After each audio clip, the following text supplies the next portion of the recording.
সংসদের দিকে তাকালে আমরা দেখি যে নতুন আইন, নতুন সংবিধান, নতুন নতুন গল্প। এটাকে আমি জানি না ঠিক কীভাবে ব্যাখ্যা করা যায়। ধরেন একদিন আগে আপনার সব কিছু মনে ছিল, একদিন আগে আপনি সব কিছু জানতেন, একদিন আগে আপনি ভোট চাইলেন, একদিন আগে আপনি মানুষের দোরগোড়ায় গিয়ে বললেন গণভোট সব কিছুকে সুপারসিড করবে। এটা সালাউদ্দিন ভাইয়ের বক্তব্য। আজকে সময়ের স্বল্পতা আছে, আমি বক্তব্যটা শোনাতাম আপনাদেরকে। তিনি কনফারেন্সে গিয়ে বোল্ডলি স্ট্রং স্টেটমেন্ট ডেভেলপ করেছেন, যেখানে তিনি বলেছেন যে যদি গণভোট সংগঠিত হয়, এই গণভোট কিসের ভিত্তিতে হবে, কিসের ভিত্তিতে হবে? আর্টিকেল 7। দেখেন, আমি আজকে এখানে শিশির মনির ভাই আছেন, মনেম ভাই আছেন, আমি এখানে সংবিধানের ধারা উপধারা নিয়ে খুব বেশি কথা বলবো না। আমি একটা হিস্টোরিক্যাল ক্রোনোলজি বলবো জাস্ট কিছু ডেভেলপমেন্টের পর। তো আর্টিকেল 7 কি করে আসলে? আমাদের জনরায়ের বা জন আকাঙ্ক্ষার ভিত্তি, সেই ভিত্তির কথা বলে আর্টিকেল 7। এটা কিন্তু সালাউদ্দিন ভাইয়ের statement, don't take me like আমি এটা বলতেছি। ধরেন সালাউদ্দিন ভাই এই কথাটা বলেছে, কি বলেছেন তিনি বলেছেন, দেখেন শব্দগুলো খেয়াল করেন, তিনি বলেছেন যে যদি গণভোট বাস্তবায়িত হয় সেটা হবে আর্টিকেল 7-এর ভিত্তিতে। মানুষ 3 থেকে 4টা ওয়েতে তার জনরায় প্রকাশ করে। একটা হচ্ছে রেগুলেশন, এনাদার ওয়ান ইজ যেটা খুবই ট্রেডিশনাল ফরম্যাটে, যেটা জাতীয় সংসদ নির্বাচন আমরা দেখি। Another format is the most important format, যেটাকে আমরা রেফারেন্ডাম বলি। আপনি বিশ্বের যে কোনো ইতিহাসের দিকে তাকান, আজকে ইরান নিয়ে আমরা কত কথা বলি। আপনি ইরান দেখেন, ইরান যখন বিপ্লব সংগঠিত হলো ইরান ব্যাক টু ব্যাক 3টা রেফারেন্ডাম করেছে। ইরান কিন্তু একটা রেফারেন্ডাম করেন। আপনি ইরানের ইতিহাসের দিকে যান, Ayatollah Khamenei back to back 3টা রেফারেন্ডামের মাধ্যমে, প্রথম রেফারেন্ডামে তারা প্রশ্ন করেছে যে আপনারা কি শরিয়া শাসন চান কিনা। মোর দ্যান 90% পিপল সেখানে বলেছে যে আমরা শরিয়া শাসন চাই। তারপর তারা তাদের কনস্টিটিউশনের উপর রেফারেন্ডাম করেছে। তারপর তাদের যে বেলায়েতে ফকির যে ধারণা, এখন যে ধারণার উপর ইরান প্রতিষ্ঠিত বা তাদের যে কাঠামোগত কার্যক্রম তারা পরিচালনা করে, সেটার উপর তারা রেফারেন্ডাম করেছে। সেটা কোন কনস্টিটিউশনের বেসিসে করেছিল বলতে পারেন? We should ask this question, this is the high time. এই প্রশ্নগুলো আমাদেরকে উত্থাপন করতে হবে। আমি কিছু হিস্টোরিক্যাল ক্রোনোলজি বললে আপনারা আরও পরিষ্কার হবেন। দেখেন, আপনি যখন আপনার ইতিহাসকে অস্বীকার করতে যাবেন, আপনি কিন্তু বিপদগ্রস্ত হবেন। কারণ দেখেন, আজকে মানুষের কাছে চ্যাট জিপিটি আছে, জেমিনি AI আছে। মানুষের কাছে হিস্ট্রি এখন অ্যাক্সেস করা কমপ্লিকেটেড কোনো ম্যাটার না। Anyone can access, anyone can go and search. কাজেই ওইটাকে চ্যালেঞ্জ করবেন না। তিনি বললেন কি, referendum is one of the ways. Referendum যখন সংগঠিত হবে তখন এই রেফারেন্ডাম, এই গণরায়, শব্দটা খেয়াল করেন, এই গণরায় সংসদ সদস্যদেরকে বাধ্য করবে এই রেফারেন্ডামে যে প্রশ্ন ভয় যুক্ত হয়েছে সেটাকে বাস্তবায়নের জন্য। এই স্টেটমেন্টটা সালাউদ্দিন ভাইয়ের দেয়া স্টেটমেন্ট। অ্যান্ড অ্যানাদার ওয়ান, এখন আমরা তো কনফিউজড হয়ে যাই কোনটা সালাউদ্দিন ভাই কোনটা তারেক রহমান। তো যাক, ধরে নেই এখন সালাউদ্দিন ভাই তারেক রহমানই সালাউদ্দিন ভাই।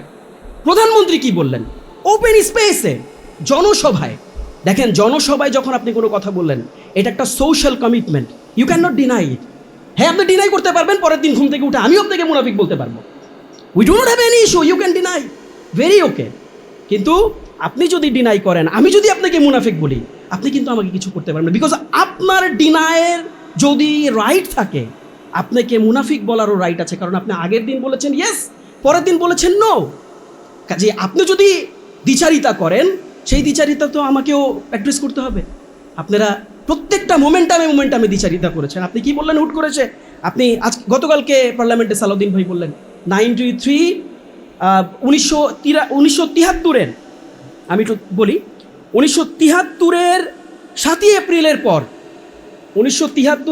এপ্রিলের পর রাষ্ট্রপতি নাকি আর কোনো আদেশ জারি করতে পারেন। ওকে, ওয়েল অ্যাকসেপ্টেড, ভেরি নাইস, খুবই ভালো আর্গুমেন্ট। এবার আমি আপনাকে হিস্টোরিক ক্রোনোলজি বলি। দেখেন, খেয়াল করেন, যখন 75 সংগঠিত হলো, জাস্ট ইমিডিয়েট, প্রচণ্ড রকম পালাবদল হচ্ছিল, যখন খুবই সিভিয়ার মোমেন্টাম ডেভেলপ হলো, সেই সিভিয়ার মোমেন্টামে আমরা দেখলাম colonel Shafayet Jamil, very known name. আমরা হিস্ট্রির দিকে যদি তাকাই, আপনারা দেখবেন কর্নেল শাফায়েত জামিলের পরামর্শে তখন বিচারপতি আবু সায়েম সাদাত, এটা আপনারা আরও ভালো জানবেন যারা এখানে লয়ার আছেন, তাকে কি করা হলো? তাকে রাষ্ট্রপতি করা হলো। কার পরামর্শে ভাই? কিসের ভিত্তিতে রাষ্ট্রপতি এখানে আপনার পাওয়ার টেক ওভার করতেছে? পরামর্শে, একজন কর্নেলের পরামর্শে। আচ্ছা ভালো, কর্নেল খারাপ ছিল, কর্নেল ওই ওই ওই ওই টাইমটা খুব কমপ্লিকেটেড ছিল, ধরে নিলাম যুক্তি, খুবই ভালো যুক্তি। তারপর আমরা কি হলো আপনি দেখেন, সিপাহী বিপ্লব আমরা দেখলাম। সিপাহী বিপ্লব হওয়ার পর, সংগঠিত হয়ে যাওয়ার পর 21শে এপ্রিল 1977, তখন 21শে এপ্রিল 1977 তখন বিচারপতি, যেই বিচারপতিকে আমরা রাষ্ট্রপতি, দ্যাট মিনস সায়েম সাহেবকে, যেই বিচারপতিকে রাষ্ট্রপতি করার, তিনি কিন্তু প্যারালাল তখন দুইটা দায়িত্ব পালন করছেন। তিনি অ্যাট এ টাইম রাষ্ট্রের প্রধান বিচারপতি এবং অ্যাট এ টাইম তিনি রাষ্ট্রপতি, দুইটা ম্যান্ডেট নিয়ে তিনি রাষ্ট্র পরিচালনা করছেন।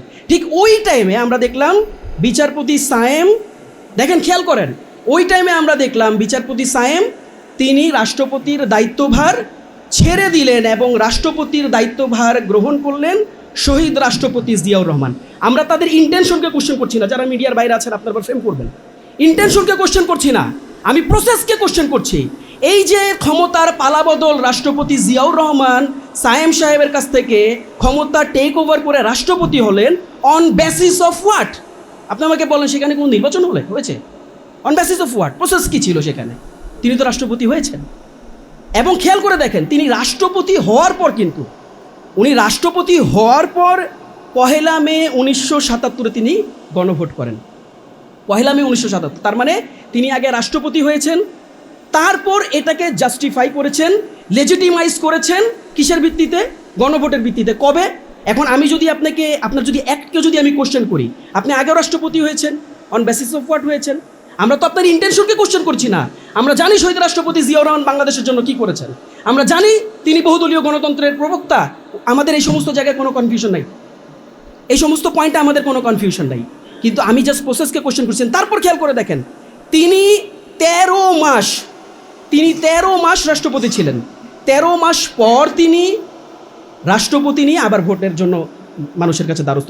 This are history, you can not deny. এবং এই হিস্ট্রিটা কার হিস্ট্রি? আমার ন্যারেটর, সিম্পল, আমি একটা জাস্ট ন্যারেশন ডেভেলপ করছি, কিন্তু এই হিস্ট্রি তো বিএনপির হিস্ট্রি। তাহলে এই যে 13 মাস রাষ্ট্রপতি তিনি ছিলেন, এই 13 মাসের বেসিসকে আপনি কোশ্চেন করতে পারেন না যদি সংবিধান করেন। আমরা তো কোশ্চেন করছি না, আমরা এই প্রশ্নটা উত্থাপন করতে চাই না, বিকজ আমরা ওই সোশ্যাল কন্ট্রাক্ট, জিয়াউর রহমান যেই ইমেজ ডেভেলপ করেছিলেন, মানুষের মধ্যে যে কনফিডেন্স ডেভেলপ করেছিলেন, মানুষের মধ্যে যে আস্থার জন্ম দিয়েছিলেন, দিস ইজ ওয়াই ওই সময় জিয়াউর রহমানকে কেউ প্রশ্ন করে নাই। কিন্তু আপনি যদি সংবিধান টেনে আনেন, সংবিধান তো এই পয়েন্টেও টেনে আনার সুযোগ আছে। কেন আওয়ামী লীগ এই ধরনের ন্যারেশন ডেভেলপ করে জিয়াউর রহমানকে বিতর্কিত করার চেষ্টা করে নাই?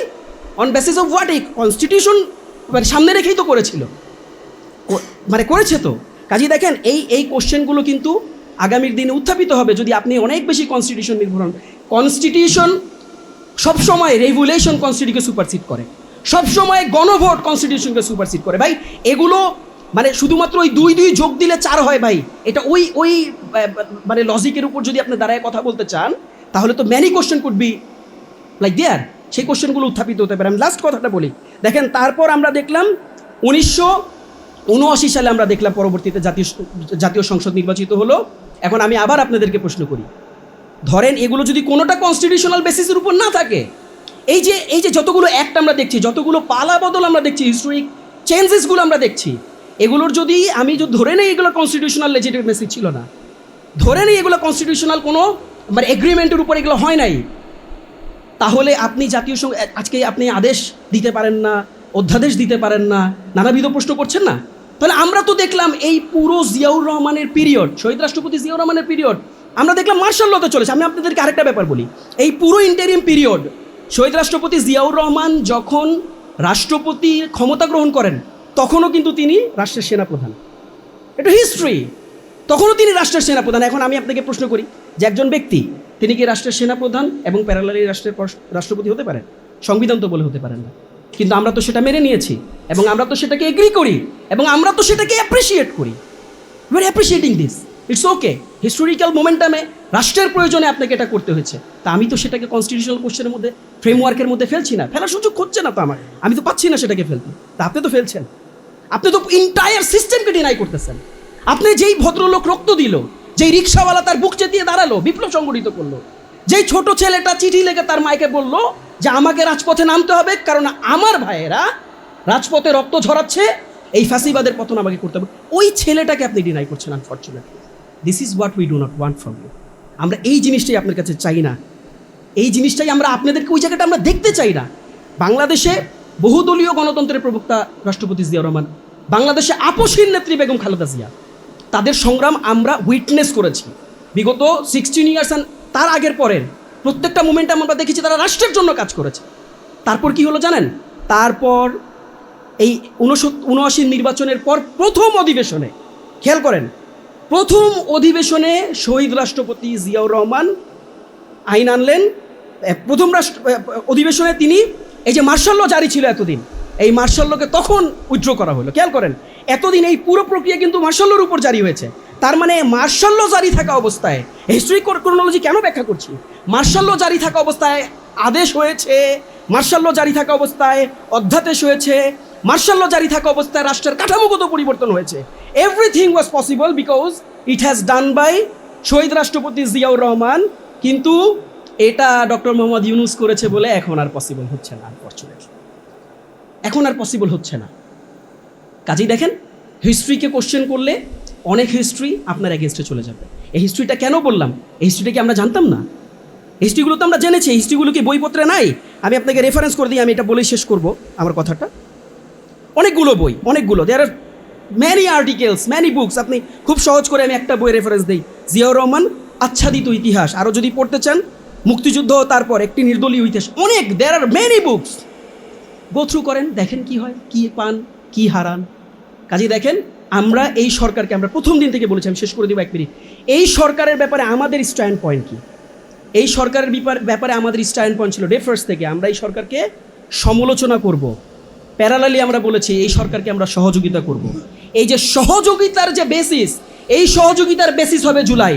আপনি জুলাইয়ের বিরুদ্ধে যাবেন, আমরা আপনাকে অসহযোগিতা করব। আপনি জুলাইয়ের পক্ষ থাকবেন, আমরা বুক চেতিয়ে যেভাবে জুলাই রক্ত দিয়েছি সেভাবে করে আমরা রক্ত দিব, আপনার জন্য রক্ত দিব। বিকজ আমরা এইভাবে করে বুঝতে চাই যে আপনি এই দেশের রিপ্রেজেন্টেটিভ। আমরা এইভাবে করে ভাবতে চাই যে এই দেশ আমাদের দেশ, আমাদের সবার দেশ। আমরা এখানে আর বাইনারি পলিটিক্স দেখতে চাই না, আমরা এখানে আর রঙের পলিটিক্স দেখতে চাই না, আমরা এখানে আর নামের পলিটিক্স দেখতে চাই না, আমরা এখানে আর ভিন্ন ধারার পলিটিক্স দেখতে চাই না। আমরা আপনাকে সহযোগিতা করতে চাই। আপনি জুলাইকে সহযোগিতা করেন, জুলাইয়ের ইতিহাসকে সহযোগিতা করেন, সিস্টেমকে সহযোগিতা করেন, আমরা আপনাকে সহযোগিতা করব। অন্যথায় আমাদের অসহযোগিতা ছাড়া, রাজপথ ছাড়া আর কোনো পথ হয়তো উন্মুক্ত থাকবে না। ধন্যবাদ সবাইকে, সবাই ভালো থাকবে। আসসালামু আলাইকুম।